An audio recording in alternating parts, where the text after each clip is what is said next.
Hello everybody, I am Peppino here, playing Kerbal Space Program, and today we are starting our interplanetary missions. We have set up bases on the Moon and Minimus very successfully, and now it's time to venture to other planets with our first manned mission to Duna. What we are doing right now is the launch of a refueling tank, and we have sped that up a lot. Basically, what you see here is a giant refueling tank that's going to put itself in orbit around Duna. We're going to launch a couple of these as well as our interplanetary ship all within about a day or two of each other. And here is the second one going up right now. Basically, these are going to be there holding basically just tons of fuel in orbit around Duna, so that if when we get there our ship doesn't have enough fuel to get back, we're going to be able to refuel it, making sure that these guys will get home safely, because we don't want to kill any Kerbals in our first interplanetary mission. So here you see we're just setting up our encounters with Duna for both of these. And so right now we can talk a little bit about the crew. As you see, the interplanetary fuel stop burning there for Duna. But the crew is going to be Jebediah as the leader, as he is the most senior member of our space program and the best.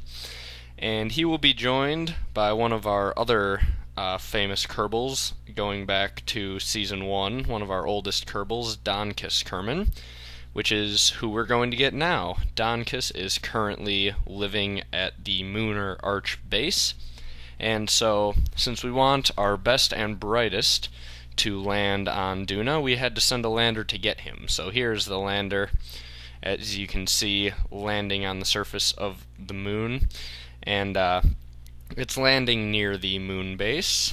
And I realized in this whole series, I don't think I have gotten a Kerbal to the moon and back. Or at least I haven't brought anyone up from the base. We got to the moon and back, but we didn't bring anyone up from the base. So here is Donkis at the base, studying the Lunar Arch, trying to figure out how it formed there. You can see the base in the background.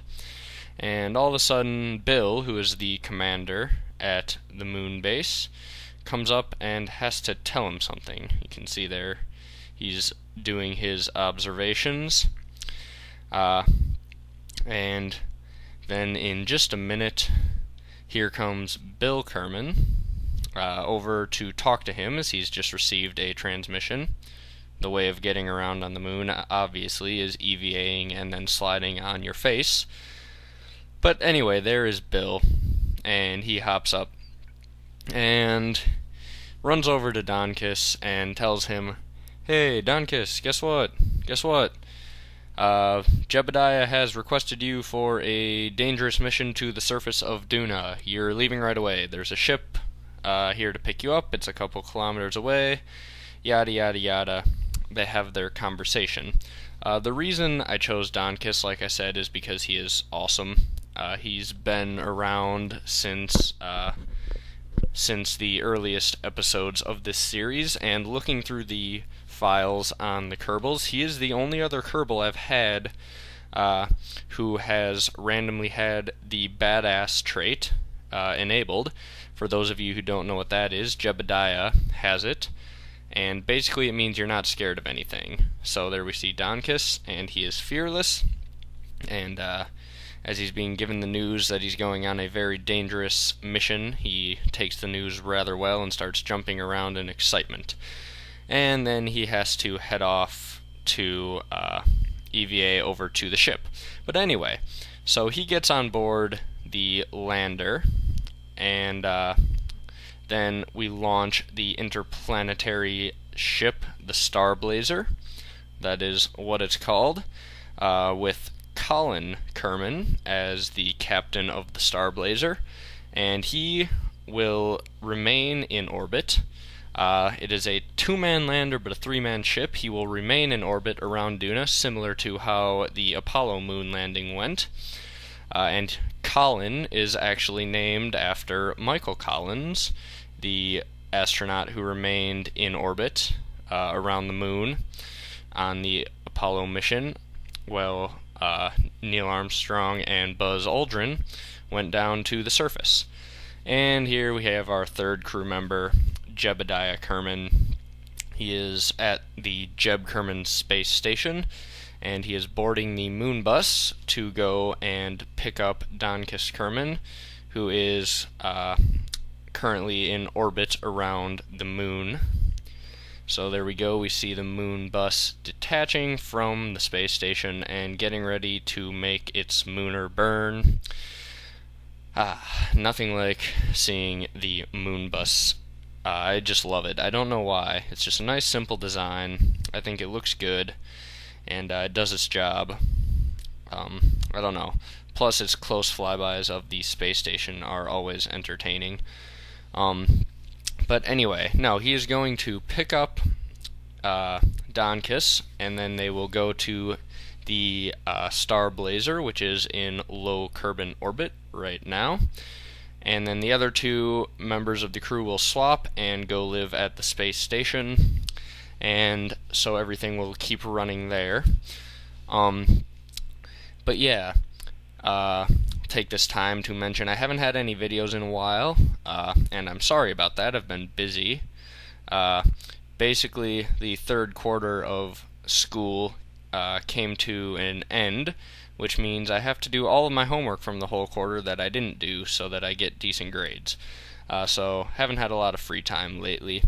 But anyway, here we see the moon bus docking with the lander, which is now in lunar orbit. I've cut out a lot of the little maneuver nodes and burning and whatnot, just to shorten this episode down. My original edit was like a half an hour, and I realized that's a long time to spend just preparing for a mission. Granted, this is a big mission, a very historic mission for the Kerbal space program.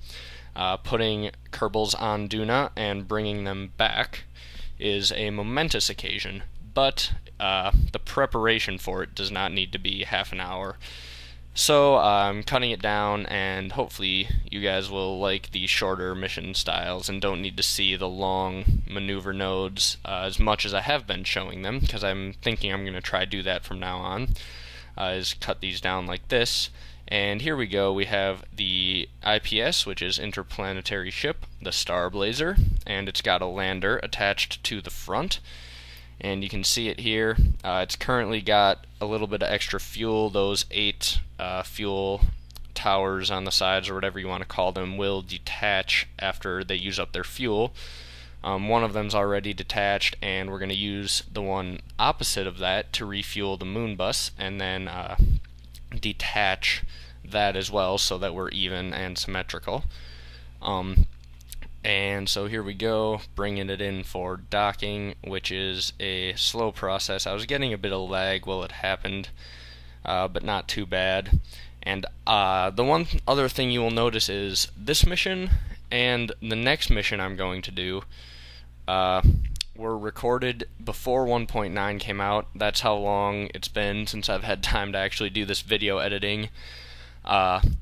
So this mission and the next one, which I won't tell you what it is yet, and I won't tell you how either of the missions end up, but these next two, which I believe will be 5 episodes, which I'm going to try to get out as quickly as possible so we can get on to 1.9, but these are all in 1.8, or 0.18. I think it's actually 0.18.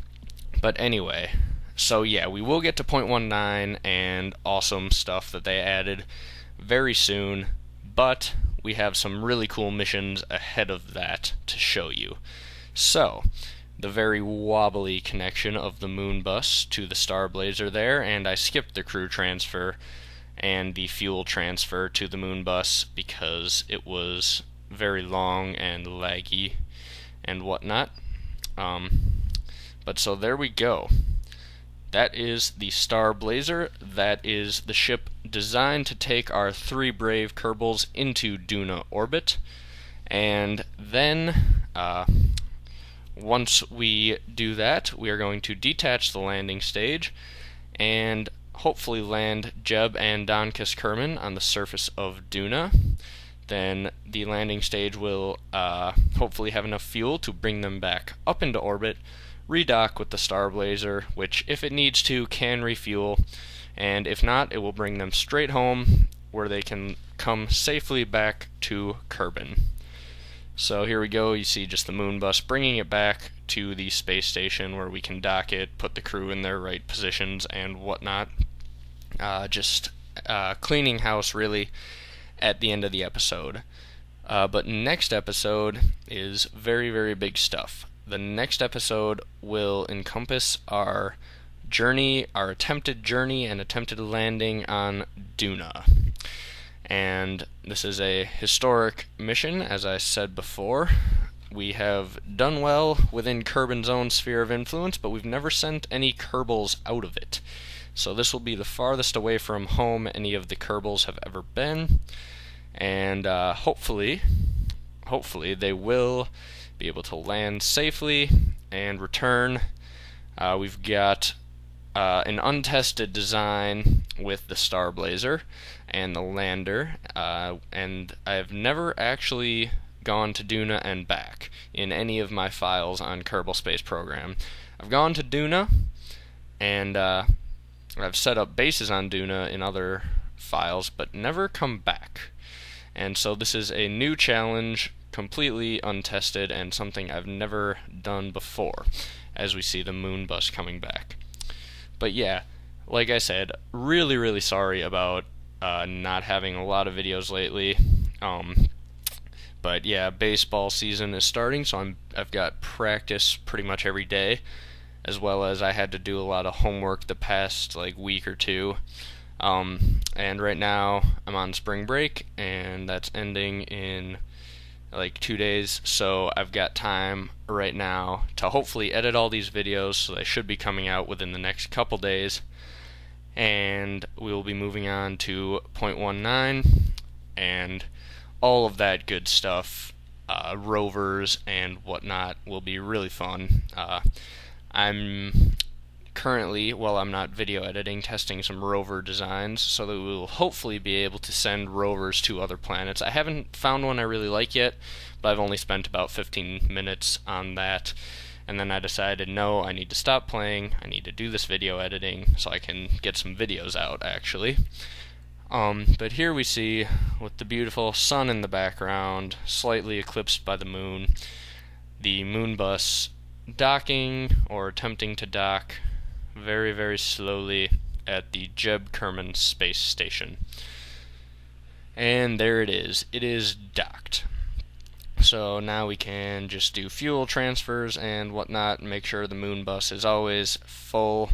We're going to eventually need to put some more fuel up at the Jeb Kerman space station, but what I can do is this top portion of the station, I could just disconnect that basically once it's out of fuel, which is what I think I'm going to do. As you can see, it's almost out there. We're down to the last tank. That was our big extension to the space station that we made right before I started Season 2. It was my first successful docking attempt, I think. At least with something this big it was. But anyway, we move these guys down to the space station in the proper living quarters so they can do their various scientific experiments and whatever it is that you do on a space station. I'm not sure what the Kerbals do due to their lack of scientific testing instrumentation, but that's fine. We'll call it research. They are doing research on the Jeb Kerman space station. And I'm not sure exactly how many Kerbals we have there, but it's quite a few. There's a very, very good amount.